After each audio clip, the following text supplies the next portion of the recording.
This is the sequence that we would follow. When we put ourselves into our bed at night, we would acknowledge that while I sleep tonight, momentum is going to subside. And so I have a really good opportunity when I first awaken in the morning to set the direction and the tone of my momentum as I choose to. And we would ponder that a little bit before we go to sleep, just to make sure that there's a vibration that's there and something that when you awaken in the morning, you may find it more easily.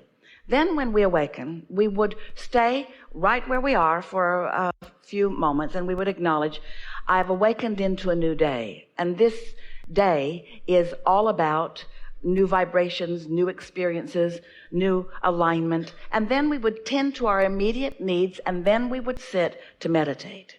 And as we meditate, we would quiet our thoughts, which means we would stop all resistant thought, and then our vibration would rise to the frequency of our inner being. And then when we receive that thought, which undoubtedly will come, especially in time, then we would follow the impulse of that thought. If you come out of meditation and it doesn't feel to you that you have yet received any sort of download, we would sit with a journal and a pen, something that's comfortable to be with, and we would just write a few lines of appreciation about subjects that come easily to us, not some problem that we're trying to solve, but things that are very easy to feel good about. It's a little bit like priming the pump, but in this case, the pump has already been primed. Now, you know the story that we often are telling you about getting ready to be ready, to be ready, to be ready, to be ready, to be ready. So let's talk about this. When you went to bed that night, you got ready to be ready. You said, I'm going to sleep. I'm going to rest well. A sort of segment intending that you're offering.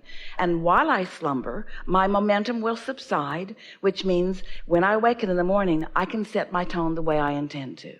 And then when you awaken in the morning, since you were ready to be ready now, because you've left that vibration right there, it's there for you in your quieted mind. It's the logical thing that you would pick up on. Now the thought about meditating just comes easily to you. You don't think something like, oh, I don't do well at this, or I haven't done this before, or I'm not very good at this, or even I don't have time for this, because you got ready to be ready for it. So now you're ready for it.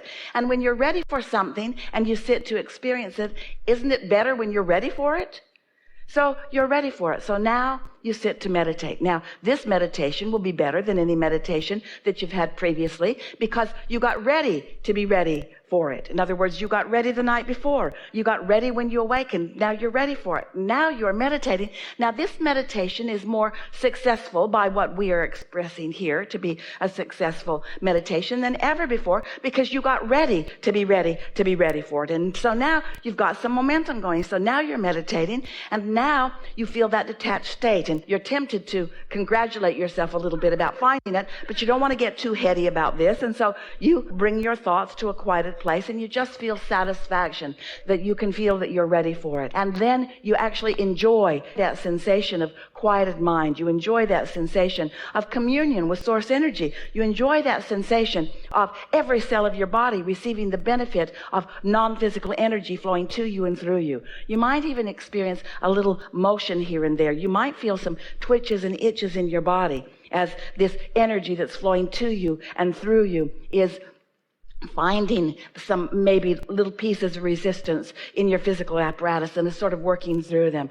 And you're feeling the satisfaction of knowing that that is happening. Esther remembers coming out of a meditation like that and acknowledging it was like getting the massage from the inside out. It was like getting Reiki from the inside out. It was like the non-physical energies that really know me best flowing to me in the most precise and tender and loving and appropriate way. No worry about am I being electrocuted or no worry about something going wrong. Just complete satisfaction and confidence in the perfection of me being willing to give myself over to this energy of love and of infinite wisdom. And so, oh, you got ready to be ready, didn't you? And so now here you are. And so now you're coming out of meditation and you have this thought about something It might be a new thought that you haven't thought before, unlikely. It most likely will be a thought about something that you've thought about before, but you'll have a different feeling about it. And so then we would follow that impulse. We would let our day be a day of doing our best to follow that impulse. And so ready to be ready to be ready. Now you have to know, your inner being knows what you are committed to today. Your inner being knows if you have children to feed, or if you have a work responsibility to go to, or if you have a deadline that you've made a previous commitment about. Your inner being is not, now that they've got you in this state of communication, going to lead you astray to be whimsical and irresponsible. Your inner being knows full well what you are set out to accomplish today, and also knows what's in your vortex that can be worked in and around and among all of the other things that you're about. Are you following? This sort of inspiration is not going to take you to some place that you don't want to be. It's going to take you into deeper, fuller, more satisfying experience with all of the people that you're already lined up to be with that day. Ready to be ready, to be ready, to be ready. And so now, let's say that you're further into the day, and now this readiness is beginning to peter out just a little bit, because now the responsibilities and the details and the actions and the habits of action and the habits of thought of your normal day are beginning to dominate just a little bit more. You had a pretty good thing going for a while, and so now you're maybe bumping into some things.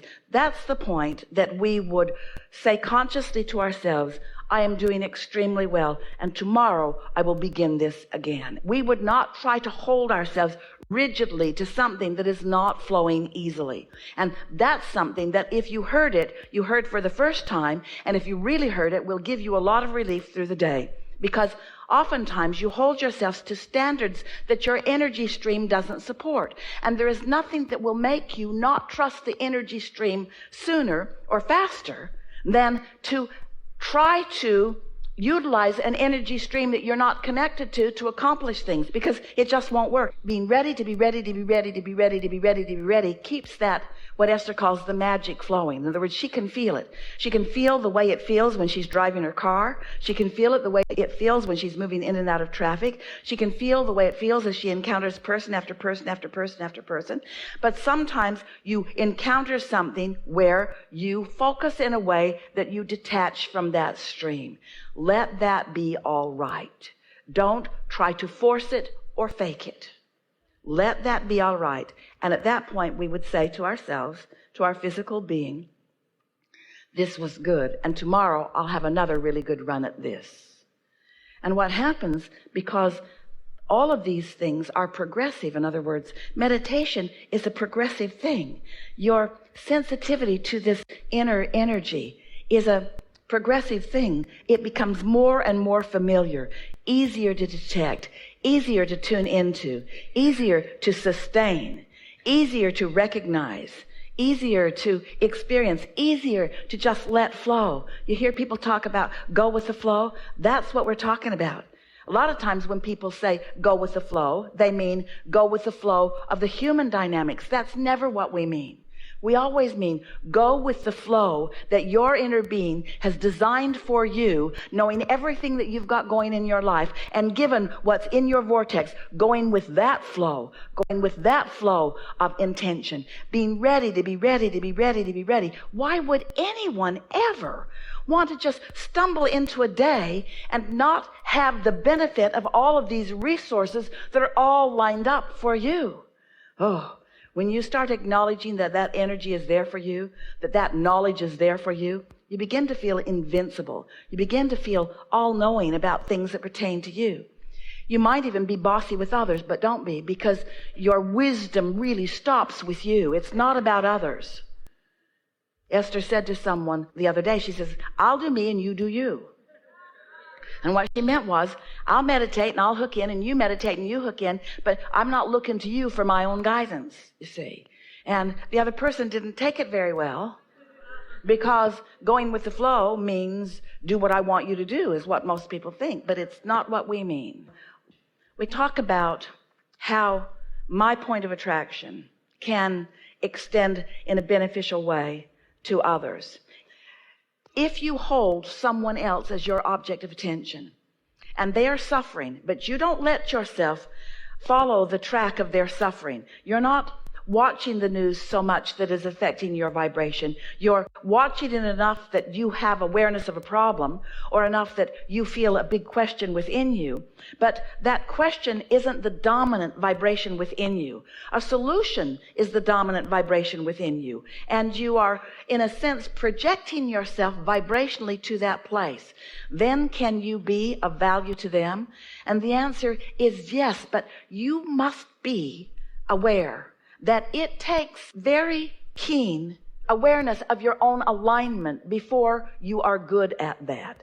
When you focus upon a problem before you are fully a part of the energy solution, you become part of the problem instead of part of the solution. And so that's why we wouldn't spend a lot of time trying to talk people out of their discomfort, because usually, especially if there are more of them, they will talk you into their discomfort rather than you talking them out of it. Because still, for most people, what they can see and hear and smell and taste and touch is still dominant in their vibration. And what we were talking about with you just now is how you can bring yourself to a place that what is already manifested isn't the reason for the dominance in your vibration. Your alignment is the reason for it. What's in the vortex is the reason for it. How is anyone going to go beyond what is if they've only got their eyes upon what is? Humans have an inordinate amount of their attention upon the problem and not nearly enough of their attention upon the vibrational frequencies of solution, you see. And so you say, how can I help those who don't understand about Abraham, don't understand about law of attraction, who don't understand, who haven't practiced vibration, who haven't meditated, who don't know for sure that they're in alignment with the energy? How can I help them know what alignment feels like? And we say, you can't. You can just know that they can know, and know that at one time you didn't know, and know that at one time there were a lot of people standing in the same physical shoes that they are, and knowing that it gets better and better and better, and that with knowledge about these universal laws, there is more control of your own vibration, of your own point of attraction. One who connects with this energy of well-being and holds others as object of attention always helps. It always helps. But we want to remind you that the source within you is already doing that. And so the answer is right here, right on the tip of your mind. If source energy has always been flowing to all of them, then what difference can you make? You can demonstrate what the receiving mode is. So how do you demonstrate what the receiving mode is? You turn away from problems. You don't encourage them or exaggerate them. You talk mostly about solution. You look for things that feel good. You bask more. You appreciate more. You meditate always. You tune up. You're aware of your emotions. You tune in deliberately and intentionally. Demonstrate what receiving is. That's how you help the world. Because everyone is being blessed with the energy that helps. They've just got to figure out how to let it in, and you cannot let it in for them. You can only let it in for you. Now, we think if we were standing in your physical shoes, that would be nice to know.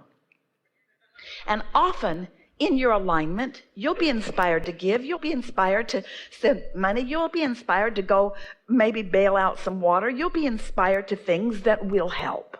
But this deep question that you're asking about, that how do I teach someone to know source? Can I say enough words about it? Or do they have to have the experience of not feeling it and then feeling it to know the difference? How do I teach someone what clarity feels like? Can I be clear enough that they feel my clarity? Can I be so clear that I can just radiate clarity into their brain? No. It can just be clear, steadily clear, steadily clear, steady, steady, steady, steady, steady, steady, steady. Demonstrating it steadily, steadily, steadily. Not through the words, but through the feel of your words. Not through the words, but through the tone of the words. Because you can't fake it. You got to be there. And so, for those like this gathering who care so much about others, who are born uplifters, you just got to do it for yourself first, and then it just oozes out of you.